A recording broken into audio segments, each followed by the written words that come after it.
नमस्कार प्यारे विद्यार्थियों, मैं हरिओम अग्रवाल फिर से आप सभी का हार्दिक स्वागत करता हूं अपने जीनियस मैथ्स क्लासेस में।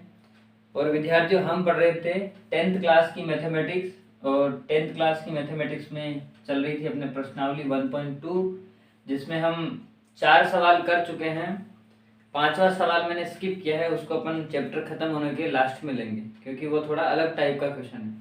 तो अभी इनमें उसको मिक्स नहीं करके हम आगे बढ़ते हुए आज पढ़ेंगे छठा सवाल।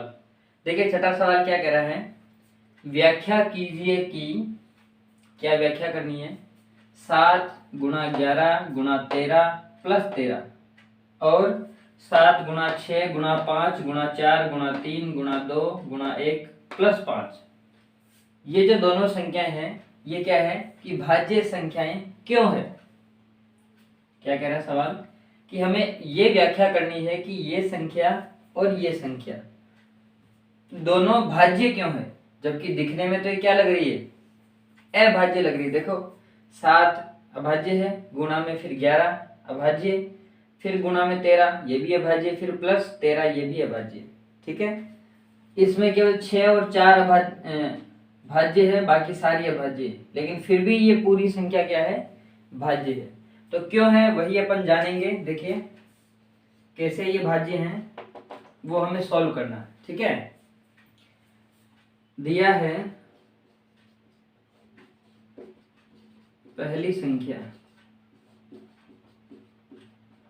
देखिए पहली संख्या क्या है, 7 गुणा 11 गुणा 13 प्लस 13, यही है ना। ठीक है, अब देखिए अगर ये 13 प्लस यहां नहीं होता तो देखिए सोचिए कि अगर मान लो ये प्लस में 13 नहीं है तो हमारी संख्या क्या होती, 7 गुणा 11 गुणा 13। तो अभी देखना ये 7 से भाज्य है, इसमें 7 का हम भाग लगाते तो ये रहा 7, 7 से भाग चला जाता। अगर हम 11 का भाग लगाते 11 का भी चला जाता, 13 का भाग लगाते 13 का भी चला जाता। इसका मतलब क्या हुआ, ये संख्या 7 से 11 से 13 से 3 चीजों से भाज्य है। इसका मतलब क्या है, भाज्य है। और भाज्य की क्या डेफिनेशन है कि वो संख्या खुद के और 1 के अलावा और भी किसी संख्या से विभाजित होनी चाहिए। तो ये तो देखो खुद के और 1 के अलावा 7 से 11 से 13 से 3 संख्या से, कितनी, 3 संख्या से विभाजित हो रही है। ठीक है, लेकिन ऐसा नहीं है, हमारे क्या है प्लस में यहाँ 13 और है, और इस प्लस के 13 होने से अब हम इसको 7 से 11 से 13 से विभाजित नहीं कर सकते। क्यों, क्योंकि अब ये प्लस 13 इसके बीच में इसको परेशान करेगा। जब ये प्लस 13 इसको परेशान करेगा तो ये इसको विभाजित नहीं होने देगा। तो हम क्या करेंगे, इस 13 को कहीं ना कहीं बाहर निकालना पड़ेगा अगर इसको विभाजित बनाना है तो देखिए आप जो देख रहे हैं ये जो संख्या है, इस संख्या के अभी आपको 2 पार्ट दिख रहे होंगे। कौन कौन से, कि ये जो प्लस है, इस प्लस से इधर वाला पार्ट 13 और इधर वाला पार्ट 7 गुणा 11 गुणा 13, ये 2 पार्ट है। और ये दोनों पार्ट किससे जुड़े हुए हैं, प्लस से जुड़े हुए हैं। आगे समझ में। लेकिन एक चीज और अपने को दिख रही है कि दोनों ही पार्ट में एक संख्या ऐसी है जो कॉमन है। बताओ कौन सी, 13। देखिए इस पार्ट में भी 13 है और इस पार्ट में भी 13 है, और होना किसमें चाहिए, गुणा में, और वो गुणा में है। तो गुणा में 13 होने से हम क्या कर सकते हैं यहाँ पे कि इस 13 को हम क्या करेंगे, कॉमन निकाल लेंगे। कॉमन का मतलब इस पार्ट में भी 13 है और इस पार्ट में भी 13 है, तो ये 13 क्या है, ये 13 कॉमन बन गया। ये 13 क्या बन गया, कॉमन बन गया। तो इस 13 को हम क्या करेंगे, यहां से हटाएंगे, बाहर निकालेंगे। देखिए बाहर निकलेगा तो कैसे बनेगा, 13 को हमने बाहर निकाल लिया और हमने बना दिया एक कोष्टक। ठीक है, तो 13 के गुणा में अब क्या बचा, देखिए इस पार्ट में से 13 बाहर निकल गया तो क्या बचा यहां से 7 गुणा 11, 7 गुणा 11। अब देखिए आगे प्लस, और प्लस के बाद में कितना था 13, तो 13 को ही हमने पूरा बाहर निकाल लिया तो यहाँ कुछ भी नहीं बचा। कुछ भी नहीं बचा मतलब एक तो सब जगह बचता ही है। क्यों, क्योंकि 13 के भी गुणा में क्या है, 13 के गुणा में 1 तो है ही सही। तो 13 गुणा जब 1 यहाँ है, 13 को हमने बाहर निकाल लिया तो यहाँ कितना रह जाएगा, 1 रह जाएगा। इसलिए मैंने यहाँ क्या लिखा, 1 लिखा। ठीक है। इसको बोलते हैं कॉमन निकालना। क्या बोलते हैं? कॉमन निकालना। तो कॉमन जब निकलता है 2 3 4 कितने भी पार्ट हो उनमें से जो सेम डिजिट होता है, जो सेम संख्या होती है वो गुणा में होनी चाहिए। अगर वो सेम संख्या गुणा में है तो उसको हम क्या करते हैं? बाहर निकाल लेते हैं। तो 13 को हमने क्या किया? बाहर निकाल लिया। तो 13 गुणा ये, 13 गुणा ये, मतलब 2 पार्ट में हो गया। आप इसको ऐसे भी लिख सकते हो कि 13 गुणा, अब देखना इन दोनों को गुणा कर लो। 11 गुणा 7 कितना होगा? 11 7 77, और 77 में 1 जोड़ेंगे तो कितना आ जाएगा? 78। तो अब बताइए, अब हमारे पास ये संख्या आ रही है। तो देखिए ये संख्या किस किस से भाज्य है? 13 से भाज्य है, 78 से भाज्य है, और 78 तो सम संख्या, तो फिर ये 2 से भी भाज्य है। ठीक है, 2 से भाज्य है, फिर वापस ये 4 से भाज्य है, फिर ये 13 से भाज्य है। तो अब जो हमारी संख्या है वो बहुत सारी अलग अलग संख्याओं से भी विभाजित हो रही है। तो इसका मतलब ये संख्या क्या है? भाज्य। अब हम यहां लिखेंगे जो कि, या फिर इसको ऐसा लिख लो, अभाज्य गुणनखंड कर दो। ठीक है, 13 गुणा 78 के अभाज्य गुणनखंड हम करेंगे तो ये बनेगा 2, 2 का भाग देंगे तो देखिए कितना बनेगा? 39। 39 में फिर हम 3 का भाग देंगे तो 3, फिर देंगे तो 13। आप इसके अभाज्य गुणनखंड निकालना जो हमने पहले तरीका पढ़ा उस तरीके से, तो ये अभाज्य गुणनखंड आएंगे। तो हमारी जो संख्या थी अब इस फॉर्म में आ गई। अब देखिए इसमें प्लस नहीं बचा ना, कहीं पे भी नहीं बचा, सारी जगह क्या हो गया? गुणा हो गया, और ये सारी संख्याएं विभाजित है। तब हम लिखेंगे जो कि 13, 2, 3 व अन्य कई संख्याओं से विभाजित है। अब अन्य कौन सी? देखो, अगर हम इसको 13 गुणा 2 लिख देते हैं 26, तो 26 से भी विभाजित होगा। अगर हम इसको 13 गुणा 3 लिख देते हैं, 13 3 39, तो ये 39 से भी विभाजित होगा। अगर हम इसको 3 दूनी 6 लिख देते हैं तो 6 से भी विभाजित होगा। अगर हम इसको 13 दूनी 39, 39 गुणा 13 78 लिख देते हैं तो 78 से भी विभाजित होगा। तो इस तरह से ये वाली जो संख्या है वो बहुत सारी संख्याओं से विभाजित होगी। तो 13, 2, 3 व अन्य कई संख्याओं से विभाजित है, अर्थात ये संख्या क्या है? भाज्य है। और हमें भी क्या करना था? इसी बात की व्याख्या करनी थी कि ये जो संख्या है वो क्या है? भाज्य है। और भाज्य क्यों है? वो भाज्य इसलिए है क्योंकि इसके गुणा में या इसके अभाज्य गुणनखंड में कई सारी संख्याएं आ रही है। ठीक है, या इसको ऐसे भी लिख सकते हैं आप, चलिए जो अगली में लिख देंगे। ठीक है, या चलो लिख ही लो। कैसे लिखोगे कि ये जो संख्या है इस संख्या के अभाज्य गुणनखंड 2, 3, 13, 13 कितने हैं? ऐसे लिखेंगे। संख्या कौन सी थी ये? देखिए 7 गुणा 11 गुणा 13 प्लस 13 के, मतलब इस संख्या के, है ना, इस संख्या के अभाज्य गुणनखंड, अभाज्य गुणनखंड कौन कौन से हैं? देखो ये वाले बन गए अभाज्य गुणनखंड। 2 गुणा 3 गुणा 13 गुणा 13, 2 गुणा 3 गुणा 13 गुणा 13 है। अतः देखो ये खुद से और एक से ज्यादा हो गए तो 4 अभाज्य गुणनखंड हो गए, और 4 अभाज्य गुणनखंड होते हैं वो संख्या क्या हो जाती है? भाज्य हो जाती है। तो अभाज्य गुणनखंड अतः यह संख्या भाज्य है। हमें सवाल कारण पूछ रहा था कि ये संख्या भाज्य क्यों है, और हमने कारण लिखा कि इस संख्या के अभाज्य गुणनखंड ये और ये हैं, इसलिए यह संख्या क्या है? भाज्य है। तो आप इसको नोट डाउन कर लीजिए, फिर मैं इसको मिटा के सेकंड संख्या को करवाता हूं। ठीक है, देखिए मैंने आधा बोर्ड ही मिटाया क्योंकि मैंने लैंग्वेज छोड़ दी। क्यों? क्योंकि अब जो दूसरी संख्या के लिए हम हल करेंगे तो इसी लैंग्वेज का उपयोग कर लेंगे। तो देखिए जैसे हमने पहले किया था कि दिया है पहली संख्या, अब हम इस बार क्या करेंगे, दिया है कौन सी संख्या, दूसरी संख्या, और दूसरी संख्या क्या है, ये वाली 7 × 6 × 5/4/3/2/1 + 5, ये हमारी दूसरी संख्या हो गई। अब देखिए इसमें से कॉमन क्या आएगा कि देखिए प्लस यहाँ है, तो एक पार्ट ये है इसका और दूसरा पार्ट ये है। इन दोनों पार्ट में से देखो 5, कौन सा 5 कॉमन आ जाएगा, कौन सा वाला, देखो इधर 5 है और इधर भी 5 है, ये वाला 5 क्या हो जाएगा, कॉमन आ जाएगा।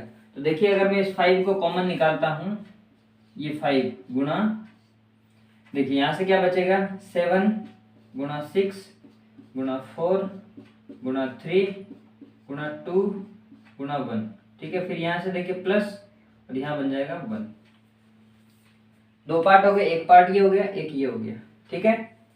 अब आप इसको सॉल्व कर लीजिए, सॉल्व करेंगे तो देखिए 5 गुना, देखिए 7 6 जा 42, 42 4 जा 8, 7 6 42, 42 को 4 से करेंगे 8, 4 चौके 16, 168, ये हो जाएंगे 3 दूनी 6 और ये +1। अभी मैंने आधा गुणा किया, इन दोनों का किया, आगे प्लस को ये रखा, अगली स्टेप में पूरा गुणा कर देता हूँ, है ना। देखिए 6 से ये गुणा होगा, 6 8 48, 48 का 8 और ये 1 जुड़ेगा तो 9 हो जाएगा, 4 बच जाएगा, 6 6 के 36, 36 और 4 40, 0 6 और 4 10, कितना हो गया, तो देखिए 5 गुणा 1009। अब देखिए इसके या तो आप अभाज्य गुणनखंड कर लो, या अगर अभाज्य गुणनखंड नहीं भी करते हैं तो भी हमें तो देखिए क्योंकि इसको भाज्य संख्या दिखाना है तो दोनों से ही अपना काम हो जाएगा। तो देखिए यहाँ लिखेंगे हम, इसी से आगे ये बन जाएगा कि संख्या कौन सी संख्या, ये वाली 7 × 6 × 5 × 4 × 3 × 2 × 1 + 5, इस संख्या के अभाज्य गुणनखंड। तो अभाज्य को हटा दीजिए, केवल गुणनखंड रहने दीजिए कि इस संख्या के गुणनखंड क्या है, 5 × 1009, 5 × 1009 है।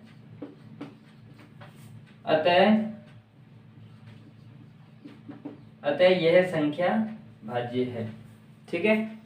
हमें क्या दिखाना है, किसी भी संख्या को अगर भाज्य दिखाना है तो उस खुद के अलावा कोई सी भी दूसरी संख्या उसका अगर गुणनखंड बन जाती है तो वो भाज्य संख्या हो जाएगी, ठीक है। अब जैसे खुद तो क्या थी, इसको पूरे को सोल्व करेंगे तो वो खुद संख्या बनेगी, लेकिन उस खुद को निकालने की यहाँ जरूरत ही नहीं, क्योंकि हमें तो उसके अलावा कोई दूसरा गुणनखंड बताना, और दूसरा गुणनखंड हमने क्या निकाल दिया, 5 निकाल दिया, 1009 निकाल दिया, तो ये 2 एक्स्ट्रा गुणनखंड हो गए। इसका मतलब ये संख्या भी क्या है, भाज्य है, और ये संख्या हमने पहले कर ही ली थी, ठीक है। तो इसको नोट डाउन कर लीजिए, बढ़ता हूं मैं अगले सवाल की तरफ। देखिए अगला सवाल क्वेश्चन नंबर 7 आपको स्क्रीन पे दिख रहा है, काफी लंबा था इससे मैंने लिखा नहीं, डायरेक्ट ही इसको पेस्ट कर दिया। तो देखिए सवाल क्या कह रहा है कि एक वृत्ताकार पथ है, क्या है, एक वृत्ताकार पथ। तो इस वृत्ताकार पथ में क्या है, 2 लोग हैं, एक है सोनिया और एक है रवि। जैसे मान लीजिए घड़ी होती है ना अपनी, घड़ी में यहाँ 12 होता है, ये उसका सेंटर होता है, 2 सुई होती है, दोनों एक साथ चलना प्रारंभ करती है, सभी सुई अलग अलग अपना, जैसे सबसे बड़ी एक ये वाली सुई है, फिर एक और बड़ी होती है, फिर एक और बड़ी। जब ये अपने निश्चित स्थान से एक साथ चलना जब प्रारंभ करती है तो क्या होता है कि जैसे सबसे छोटी जो सेकंड वाली सुई होती है वो अपना राउंड कितने समय में कर लेती है, 60 सेकंड में। उससे बड़ी जो मिनट वाली सुई होती है वो अपना राउंड कितने समय में करती है, 60 मिनट में। फिर उससे बड़ी जो ये वाली जो सबसे बड़ी सुई होती है ये हावर वाली सुई होती है, और ये अपना पूरा एक राउंड कितने समय में करती है, 12 घंटे में। तो इनका सभी का जो चक्र लगाने का जो समय है वो अलग अलग है, लेकिन एक स्थान ऐसा आता है जहां पर ये वापस से अगली जब 12 बजेगी, कितनी, जैसे 12 बजे इन्होंने चलना प्रारंभ किया, तो वापस जब 12 के बाद में 1 2 3 4 5 6 7 8 9 10 11 और 12, फिर से जब 12 बजेगी तो वापस ये तीनों ही सुइयां अपने प्रारंभिक स्थान पर होंगी। आई बात समझ में? तो कितने समय बाद, टोटल 12 घंटे बाद ये सुई वापस यहाँ आके मिलेंगी। तो ऐसा ही हमारा ये सवाल है, इसमें एक सोनिया है और एक रवि है। इस एक निश्चित स्थान से इन्होंने चलना प्रारंभ किया और ये चक्कर लगा रहे हैं इस वृत्ताकार घेरे में।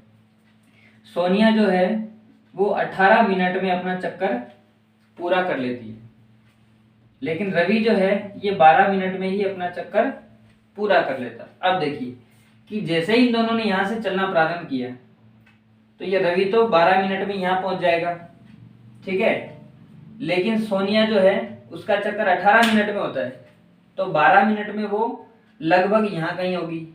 तो जब वो यहाँ पहुंचेगी तब तक ये रवि क्या होगा, वापस से आगे निकल जाएगा, क्योंकि 6 का डिफरेंस है। जब ये 6 आगे चलेगी तब तक क्या होगा, ये रवि अपना आधा चक्कर फिर पूरा कर लेगा। फिर अगर ये रवि 6 मिनट यहाँ चलेगा तब तक ये यहाँ पहुंच जाएगी। तो इस तरह से ये चलता रहेगा। तो वो कौन सा चक्र इनका होगा, या कितने चक्र होंगे, या कितने मिनट का समय होगा, उस समय के बाद ये दोनों वापस से अपने इस प्रारंभिक स्थान पर मिलेंगे। तो उसके लिए हमें क्या करना होगा, 18 और 12 इन दोनों संख्याओं का हम क्या निकालेंगे, एलसीएम। तो जो एलसीएम वाली जो संख्या आएगी वो एक ऐसा समय होगा, उस समय पर ये दोनों क्या होंगे, निश्चित इसी स्थान पे मिलेंगे। क्यों? क्योंकि इनका जो एलसीएम आएगा उससे देखिए 12 भी विभाजित होता है और 18 भी विभाजित होता है। तो हमें भी तो ऐसा ही समय चाहिए ना जहां पर दोनों ही मिले। तो दोनों का कौन सा वो कॉमन समय होगा, इनका एलसीएम। ठीक है, तो हम इनका एलसीएम निकाल लेते हैं। और एलसीएम निकालने का क्या तरीका था, 12 के अभाज्य गुणनखंड करेंगे, फिर हम 18 के अभाज्य गुणनखंड करेंगे, और फिर दोनों का क्या निकालेंगे, एलसीएम निकालेंगे। ठीक है, तो इसको हम थोड़ा लैंग्वेज भी जमा के लिखेंगे।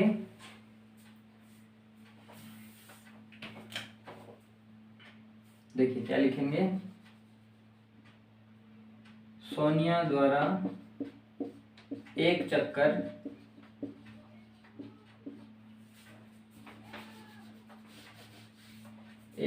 लगाने में लिया समय कितना हो जाएगा, 18 मिनट। ठीक है, और रवि द्वारा एक चक्कर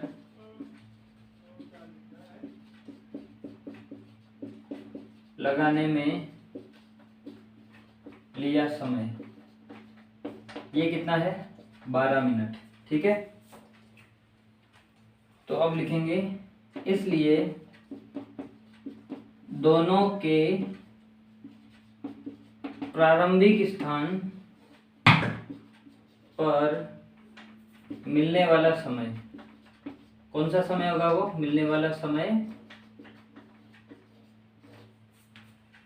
18 व 12 का एलसीएम। ठीक है, तो 18 और 12 का एलसीएम निकालने के लिए हम क्या करेंगे, इसलिए 18 के अभाज्य गुणनखंड, तो अभाज्य गुणनखंड क्या हो जाएंगे, सीधा ही लिख दो। देखिए सबसे पहले इसमें 2 का भाग लगाएंगे तो 9 बचेगा, फिर 9 में 3 का भाग लगाएंगे, फिर 3 का भाग लगाएंगे। ठीक है, अब 12 के लिख लो, 12 के अभाज्य गुणनखंड। आप चाहो तो वैसे भी निकाल सकते हो, ऐसे लाइन बना के मैंने सीधा लिख दिया। तो 12 के अभाज्य गुणनखंड क्या हो जाएंगे, देखिए 2 का भाग लगाएंगे, फिर कितना बचेगा, 6, 6 में फिर 2 का भाग लगाएंगे, फिर 3 बचेगा, फिर 3 का भाग लगाएंगे। देखिए मैंने इनको ऐसे क्यों लिखा, मैंने इनको रो में जमा भी दिया। इसके नीचे ये हो गया, अब यहाँ 2 था नहीं तो 2 के नीचे ये हो गया, तो खाली छोड़ दे इधर। फिर 3 के नीचे ये 3 हो गया और फिर ये 3 अलग हो गया। फिर क्या करते हैं, हम लाइन खींचते हैं, तो इसलिए एलसीएम क्या बन जाएगा, सारी लाइनों में से एक एक संख्या उठा लेंगे। और देखिए लाइनें कितनी बन रही है, एक लाइन ये है, फिर एक ये, फिर एक ये, 1 2 3 और 4, 4 लाइन बन गई। चारों में से एक एक संख्या अपन उठा लेंगे। तो देखिए 2 गुणा 2 गुणा 3 गुणा 3, सभी में से एक एक संख्या अपन ने ले ली। गुणा करके इनका मान निकाल लो, 2 दूनी 4, 4 3 12 और 12 3 36, 36 मिनट। तो 36 मिनट बाद क्या होगा, ये दोनों सोनिया और रवि अपने प्रारंभिक स्थान पर पुनः मिलेंगे। अब देखिए कैसे मिलेंगे, सोनिया का कितना है 18 मिनट में एक चक्कर, तो 36 मिनट में क्या हो जाएंगे, इसके 3 चक्कर हो जाएंगे, सॉरी 2 चक्कर हो जाएंगे। और रवि का है 12 मिनट, तो 12 मिनट में क्या करेगा, 3 चक्कर लगा लेगा। तो इसके 2 चक्कर और इसके 3 चक्कर होने के बाद ये वापस इसी जगह पे मिल जाएंगे। ठीक है, तो आप इसको नोट डाउन कीजिए। तब तक के लिए अपन मिलते हैं अगली क्लास में इसी तरह से पढ़ते हुए। तब तक के लिए आप इस वीडियो को लाइक कीजिए और अपने जितने भी फ्रेंड हैं, भाई बहन हैं, जो भी रीट वगैरह की फर्स्ट ग्रेड की तैयारी कर रहे हैं, जो एनसीईआरटी की मैथ पढ़ रहे हैं, उन सभी के साथ आप इसको शेयर कीजिए। ठीक है, तब तक के लिए थैंक यू, शुक्रिया।